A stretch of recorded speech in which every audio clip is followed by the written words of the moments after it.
అందరికీ నమస్కారం and thank you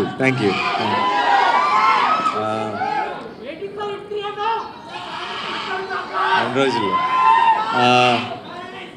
అందరికీ నమస్కారం. ఇక్కడికి వచ్చిన మీడియా మిత్రులందరికీ మనం ఆల్రెడీ ఇందాక కలుసుకున్నాం, మళ్ళీ ఇక్కడ కలుసుకుంటున్నాం. చాలా సంతోషంగా ఉంది, ఒకే రోజు 2 సార్లు కలవటం. అండ్ శబ్దం గురించి ఐ డోంట్ నో ఎక్కడి నుంచి స్టార్ట్ చేయాలి. ముందు ఆదితోనే స్టార్ట్ చేస్తా. ఆది నాకు ఎప్పటి నుంచో అంటే ఆల్మోస్ట్ నిన్ను కోరి టైం నుంచి ఆబ్వియస్లీ ఫ్రెండ్. బట్ తర్వాత సినిమా చేసేటప్పుడు కంటే కూడా ఆ తర్వాత ఇంకెక్కువ క్లోజ్ అయిపోయాడు. One of my closest friends ఆది. అండ్ ఇప్పుడైతే ఆదినికి ఫ్యామిలీ అయిపోయారు. ఎప్పుడు ఏది అడగడు, చాలా మొహమాటం, ఏది పొరపాటును కూడా అండు.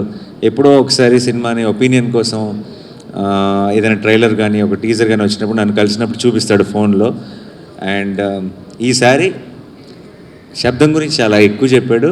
అండ్ తను ఫస్ట్ టైం శబ్దం గురించి అడిగాడు నన్ను ఇక్కడికి ఈరోజు నాకు కోర్ట్ ఈవెంట్ కూడా ఉండింది. అండ్ బట్ దాన్ని ముందుకు పుష్ చేసుకొని ఇది ఎత్తి పరిస్థితిలో మళ్ళీ ఎప్పుడు అడుగుతాడో తెలియదు, అడిగినప్పుడు మాత్రం అవైలబుల్గా ఉండాలని ఈరోజే ఇది ప్లాన్ చేసుకున్నాం. అండ్ తనది ఈ కాన్ఫిడెన్స్ ఏంటి అన్నది నాకు ఆల్రెడీ తెలుసు, తనకి ఎందుకు అంత కాన్ఫిడెంట్గా ఉన్నాడు అనేది.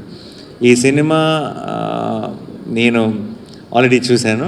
అండ్ మిగతా ఇక్కడ వాళ్ళందరిలాగే ఐ థింక్ టెక్నికలీ నేను ఈ మధ్యకాలంలో కాదు, చాలా కాలం నుంచి నేను చూసిన ఒక టాప్ నాచ్ ఫిల్మ్. ఎందుకంటే ఎంత ఎవ్రీ డిపార్ట్మెంట్ ఎంత అది ట్రైలర్ చూస్తేనే మీకు అర్థమైపోతుంది. కానీ సినిమాకి వెళ్ళి చూసి నేను సర్ప్రైజ్ అయిన విషయాలు చాలా ఉన్నాయి. ఎస్పెషలీ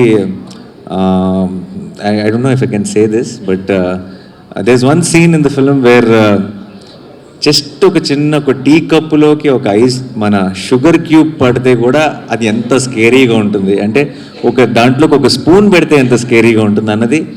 సౌండ్ అనేది మనం వినగలిగే డెసిబుల్స్లో ఉన్నంత వరకు బాగానే ఉంది, కానీ sound can be a weapon అని, sound can be so dangerous అని ఒక రకమైన కొత్త యాంగిల్ని ఓపెన్ చేశారు నేను సినిమా చూస్తున్నప్పుడు. అండ్ సౌండ్ మిక్సింగ్ టీమ్ ఎవరు చేశారో నాకు తెలియదు, వాళ్ళందరికీ హ్యాట్స్ ఆఫ్. అండ్ తమన్ గారు music was very very good. ఇందాక ప్లే చేసిన టైటిల్ సాంగ్ కానీ సినిమాలో మాయా అని ఒక సాంగ్ కానీ నాకు చాలా నచ్చిన సాంగ్స్. అండ్ నాకు వైశాలి సాంగ్స్ చాలా ఇష్టం. ఐ థింక్ తమన్ గారు మొత్తం కెరియర్లోనే టాప్ 3 సాంగ్స్ అని క్విక్గా చెప్పమంటే 2 వైశాలి పాటలు ఉంటాయేమో అందులో. అంత మంచి పాటలు ఆల్బంలో ఉన్న సాంగ్స్ అన్నీ కూడా. అండ్ మళ్ళీ అదే టీం అందరూ కలిసి ఈ సినిమా చేయటం అండ్ అలాంటి అది వాటర్ మీద, ఇది సౌండ్ మీద, అలాంటి ఒక యూనిక్ ఐడియాని తీసుకొని ఇంత టెక్నికలీ సౌండ్గా ఎన్నో మూమెంట్స్ ఉన్నాయి సినిమాలో, ఎంతో గ్రిప్పింగ్గా తీశారు. పర్ఫార్మెన్సెస్ కానీ, ఆ సెట్ కానీ, ఈ సౌండ్ డిజైన్ కానీ, అరివల్గన్ గారి డైరెక్షన్ కానీ. I'm a big fan of Eeram sir. I really love that film. And Sabdham was on par with it in every which way, technically in every way. And I really love that experience. And ఇలాంటి ఒక ఐడియాని కన్విన్సింగ్గా చెప్పాలి అంటే చాలా పెద్ద పని, చాలా కష్టం అది. అలాంటిది ఒక మంచి టీం దొరికినప్పుడు మాత్రమే, అందరూ అలాంటి ఒక ఐడియాని నమ్మి కోఆపరేట్ చేసినప్పుడు మాత్రమే అలాంటి ఒక ఐడియా ప్రాణం పోసుకుంటుంది. And Sabdham was brilliant in that way. And నాకు కూడా ఇందాక ఆది చెప్పినట్టు నాకు కూడా ఏం చూడాలో తెలియదు, కన్ఫ్యూజ్ అయినప్పుడు హారర్ సినిమాకి వెళ్ళి ల్యాండ్ అవుతాను నేను కూడా. అండ్ లక్కీగా అలాంటి మూడ్లో ఉన్నప్పుడే పిలిచి శబ్దం చూపించాడు అది. సో నేను చాలా ఫుల్గా ఎంజాయ్ చేశాను ఈ సినిమాని. ఈ నీకు ఆ తర్వాత కూడా చెప్పలేదు నేను, ఎస్పెషలీ నీ చిన్నప్పుడు ఫ్లాష్ బ్యాక్ దాంట్లో నేను ఎక్కువ రివీల్ చేయట్లేదు. బట్ మదర్కి ఏం జరిగింది, దానికి ఆ కొడుకు మ్యూజిక్ ఎలా కారణం అనేది చాలా హెవీ. అంటే నాకు నేను హారర్ సినిమా చూస్తూ కళలో నీళ్ళు తిరుగుతాయని నేను ఎప్పుడు అనుకోలేదు. And it was such heavy emotion and it couldn't. So నాకు బేసిక్గా హారర్ ఫిలిమ్స్ని ఊరికే భయపెట్టడానికి ఏదో ఒక రకంగా సౌండ్ ఎఫెక్ట్స్, లేదంటే డోర్ వెనకాల ఎవరున్నారు ఇలా స్లోగా డోర్ తెరుచుకుంటూ, అలాంటి సినిమాల కంటే కూడా కథ ఉన్న సినిమాలు చాలా ఇష్టం.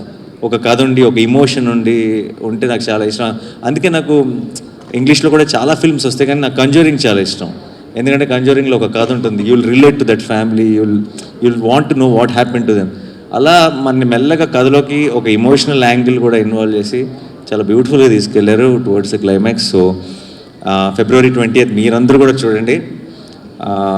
పర్టికులర్గా హారర్ ఫిల్మ్ ఫ్యాన్స్ అయితే కనుక మీరు ఒక 10 మంది ఫ్రెండ్స్ని వేసుకొని వెళ్ళండి.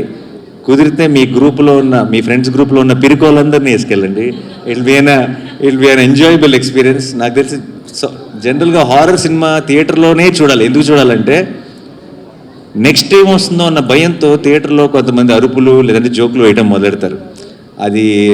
అది భయం లేదు అని ప్రూవ్ చేసుకోవడానికి కొంతమంది ట్రై చేస్తారు.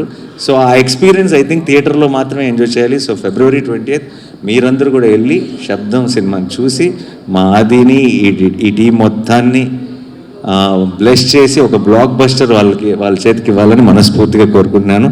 Thank you so much for this opportunity and I'm rooting for this whole team and for my friend and I really wish Shabdam will become a blockbuster. Thank you so much. Thanks. నాన్నగారు bless చేయడానికి వచ్చారంటే ఖచ్చితంగా ఆ cinema block buster అనే అర్థం. And team side నుంచి మాకు ఒక క్వశ్చన్ ఉంది.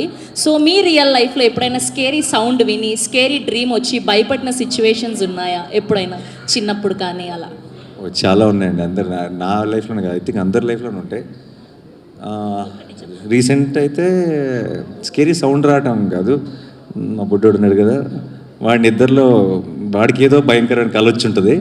వాడు పెద్దగా అరిశాడు, వాడు అరుపుకి నేను ఉలిక్కిపడి లేసాను. So that's the reason. So sweet. Thank you Nani గారు. Thank you for gracing our event. Thank you so much.